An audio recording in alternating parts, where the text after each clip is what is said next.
नमस्कार हमारे प्रिय किसान साथियों, आज हम बात करेंगे हल्दी के फसल में समस्या और समाधान के बारे में। आइए जानते हैं। अगर पत्ती इस तरह से दिख रहा है तो इसमें नाइट्रोजन की कमी है। अगर पत्ती इस तरह से दिख रहा है तो इसमें फास्फोरस की कमी है।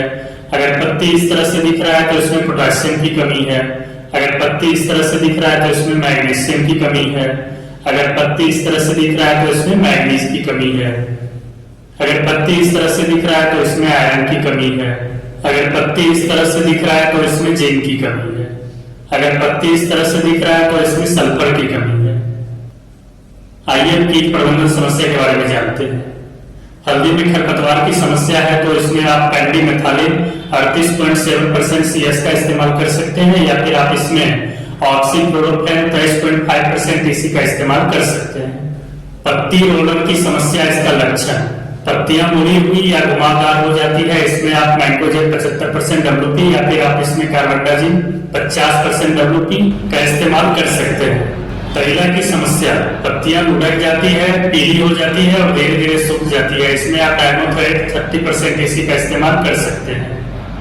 बिहार हैरी कैटरपिलर की समस्या, इसका लक्षण कैटरपिलर पत्तियों, तनों और शाखाओं के नरम भाग को खाते हैं। गंभीर संक्रमण से पौधे पूरी तरह से नष्ट हो जाते हैं, इसमें आप क्लोरोपाइरिफॉस 20% TC का इस्तेमाल कर सकते हैं। सफेद ग्रब की समस्या, इसका लक्षण ग्रब मिट्टी में रहते हैं और सक्रिय रहते हैं, पौधे की कार्यात्मक जड़ों को खाते हैं और पौधे को मार देते हैं।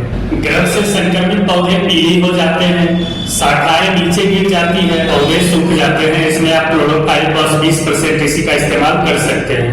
लाल खून की समस्या, इसका लक्षण पत्तियां पीली हो जाती है, सूख जाती है, पत्तियों के निचली सतह पर पाया जाता है जो पत्तियों से रस को चूसते हैं, इसमें आप वेटेबल सल्फर 80% WP का इस्तेमाल कर सकते हैं।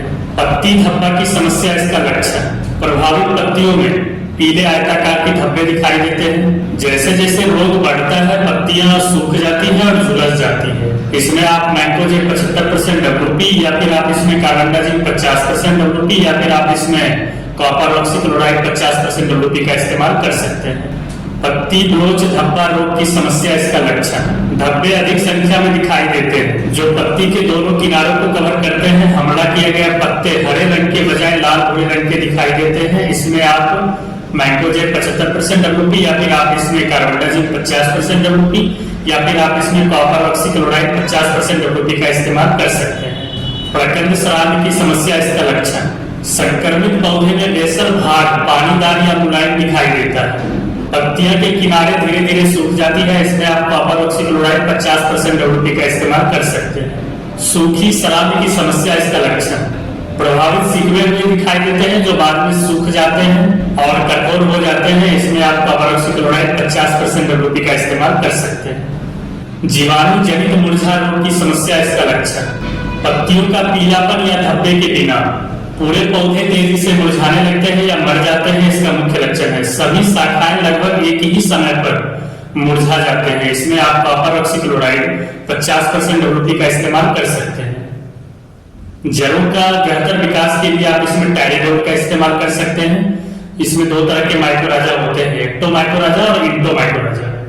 जड़ों का जितना विकास होगा उतना बेहतर ही आपका फसल होगा, क्योंकि फसल को उचित मात्रा में पानी और पोषक तत्व जड़ ही उपलब्ध कराता है। अच्छी फसल और अच्छी ग्रोथ के लिए आप इसमें गोची प्लस और राजा का इस्तेमाल कीजिए, बेहतर फसल के साथ बेहतर उत्पादन होगा, साथ ही साथ मिट्टी के टेम्परेचर को मेंटेन रखेगा, साथ ही साथ मिट्टी को स्वच्छ, भुरभुरी और मुलायम रखने का काम करेगा। इसमें आप गोची प्लस और राजा का इस्तेमाल कर सकते हैं।